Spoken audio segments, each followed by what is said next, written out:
Fala galera, sejam bem-vindos ao canal, e para mais uma história de terror. Se gosta desse tipo de conteúdo, não deixe de se inscrever no canal e deixar aquele like e ativar o sininho para receber notificações de novas histórias. Então bora para mais uma. A Coisa em Nolan.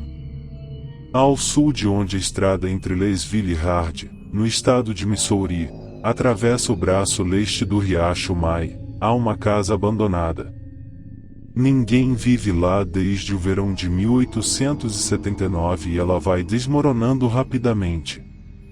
Por cerca de 3 anos antes da data acima mencionada, a casa foi habitada pela família de Charles May, e a um de seus antepassados deve-se o nome do riacho que corre nas proximidades.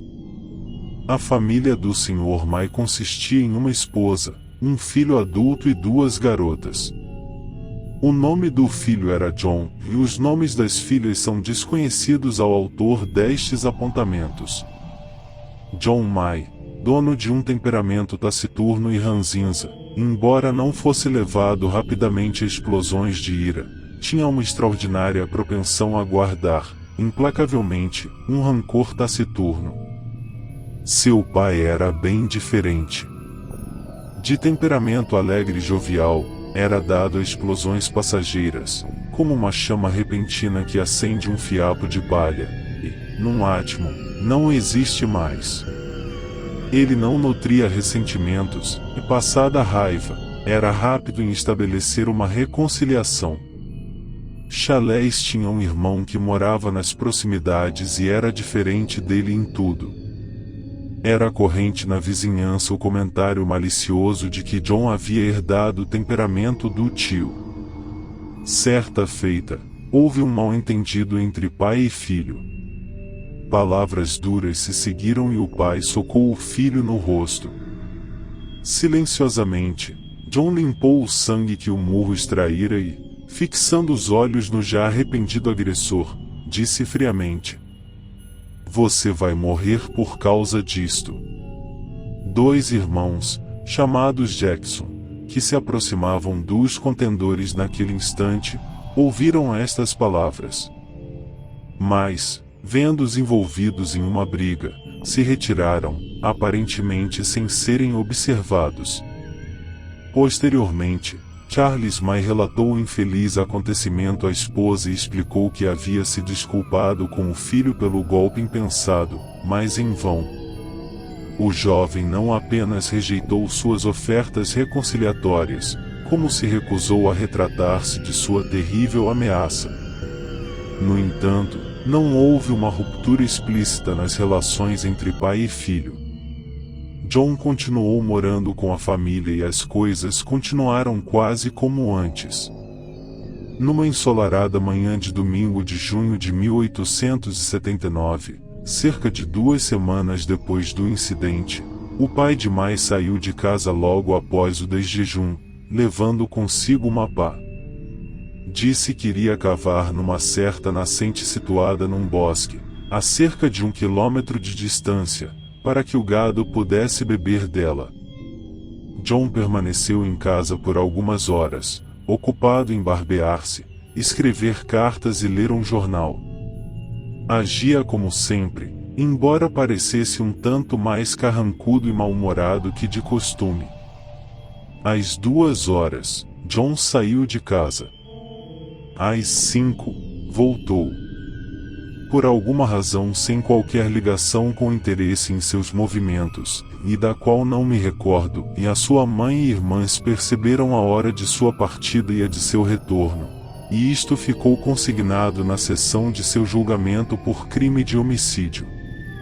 Elas observaram que sua roupa estava molhada em alguns pontos, como se ele, e assim, posteriormente, a acusação sublinhou, tivesse lavado as manchas de sangue. Seus modos eram estranhos, sua aparência, selvagem. Disse que se sentia adoentado e foi para o quarto deitar-se. O pai de May jamais voltou. Mais tarde, naquela noite, os vizinhos mais próximos foram chamados, e naquela noite no dia seguinte, realizaram uma busca no bosque onde ficava a nascente. Descobriram-se apenas as pegadas de ambos os homens na argila, ao redor do manancial. Nesse ínterim, John May piorara rapidamente da enfermidade que o médico local chamava de febre cerebral e, em seu delírio, falava coisas sobre um assassinato, mas nada disse sobre quem teria sido morto, nem quem imaginava que seria o autor do crime. Mas os irmãos Jackson relembraram a ameaça feita e um ajudante do xerife o manteve o suspeito sob custódia, em prisão domiciliar. A opinião pública virou-se incisivamente contra ele e, se não fosse por sua doença, provavelmente teria sido enforcado pela turba. Então, estando assim as coisas, os vizinhos realizaram, na terça-feira, uma reunião, e um comitê foi nomeado para acompanhar o caso e tomar, a qualquer momento, as medidas necessárias, conforme as exigências das circunstâncias. Na quarta-feira, tudo mudou. Da cidade de Nolan, a 13 quilômetros de distância, chegou uma notícia que lançou novas e bem distintas luzes sobre o caso. Nolan consistia em uma escola, uma oficina de ferreiro, um armazém e meia dúzia de moradias. O armazém era mantido por um certo Henry Odell, um primo de Charles May. Na tarde de domingo em que se deu o desaparecimento, o Sr. Odell e 4 de seus vizinhos, homens de credibilidade, estavam sentados no armazém, fumando e conversando. Era um dia quente, tanto as portas da frente quanto as do fundo estavam abertas. Por volta das 3 horas, Charles May, que era bem conhecido por 3 dos confrades, entrou pela porta da frente e saiu pelas dos fundos. May estava sem chapéu ou casaco. Não olhou para ninguém, nem retribuiu a saudação, circunstância que não os surpreendeu, pois, evidentemente, estava gravemente ferido. Acima da sobrancelha esquerda havia um ferimento e um corte profundo do qual o sangue jorrara, cobrindo todo o lado esquerdo da face e do pescoço, e empapando a sua camisa cinza claro. Estranhamente, o pensamento que predominava na mente de todos era o de que ele estivera brigando, e seguia direto para o riacho, que ficava nos fundos do armazém, para se lavar. Talvez houvesse uma certa susceptibilidade, em honra a um código de conduta rural, que os impedia de segui-lo para oferecer-lhe ajuda. Os autos do processo judicial, dos quais essa narrativa é sobremodo extraída, silenciam sobre quaisquer outras circunstâncias, restringindo-se aos fatos. Esperaram que ele voltasse, mas Charles May não retornou. Nas margens do riacho, por detrás do armazém, cresce uma floresta, que se estende por 6 milhas até as colinas de Medicine Lodge. A chegada, nas vizinhanças do desaparecido, da notícia de que ele havia sido visto em Nolan, alterou profundamente a sensibilidade, os sentimentos e as opiniões dos moradores. O comitê de vigilância deixou de existir sem que fossem necessárias formalidades para sua dissolução. As buscas ao longo das terras baixas arborizadas do Riacho May foram interrompidas e quase toda a população masculina da região se pôs a vasculhar as redondezas de Nolan e das colinas de Medicine Lodge. Mas do homem desaparecido nenhum vestígio foi encontrado. Uma das circunstâncias mais estranhas deste estranho caso é a acusação formal e o julgamento de um homem pelo assassinato de alguém cujo corpo nenhum ser humano garantiu ter visto, em alguém que não se sabia se estava mesmo morto. Estamos todos mais ou menos familiarizados com os caprichos e excentricidades das leis da fronteira, mas este caso, e acredita-se, é único.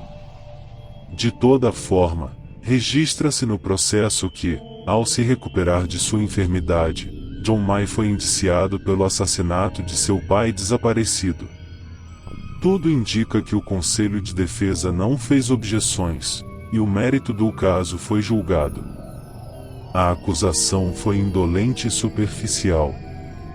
A defesa facilmente estabeleceu, em relação ao falecido, um álibi.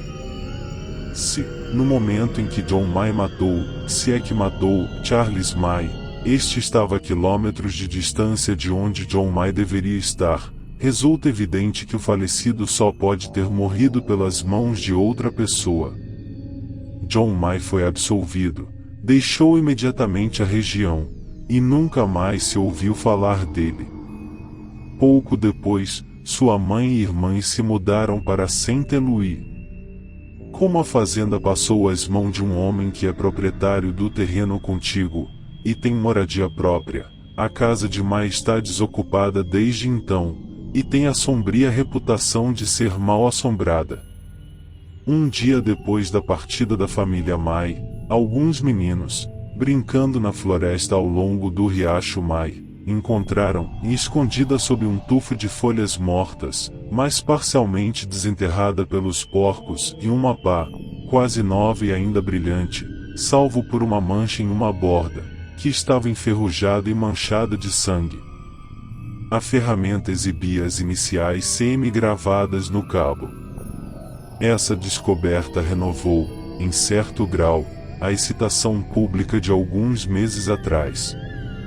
A terra próxima ao local onde encontraram a pá foi cuidadosamente examinada, e o resultado foi a descoberta do cadáver de um homem. Ele havia sido enterrado a 2 ou 3 pés de profundidade, e a cova fora coberta com uma camada de ramos e folhas mortas.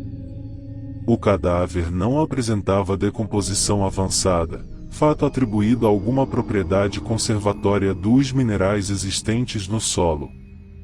Acima da sobrancelha esquerda havia um ferimento e um corte profundo do qual o sangue jorrara, cobrindo todo o lado esquerdo do rosto e do pescoço, e empapando a camisa cinza claro. O golpe fendera-lhe o crânio. O corpo era de Charles May. O que, então, foi aquilo que, em Nolan, atravessou o armazém do Sr. Odell? Fim. Se gostou, deixa o like e não esqueça de se inscrever no canal.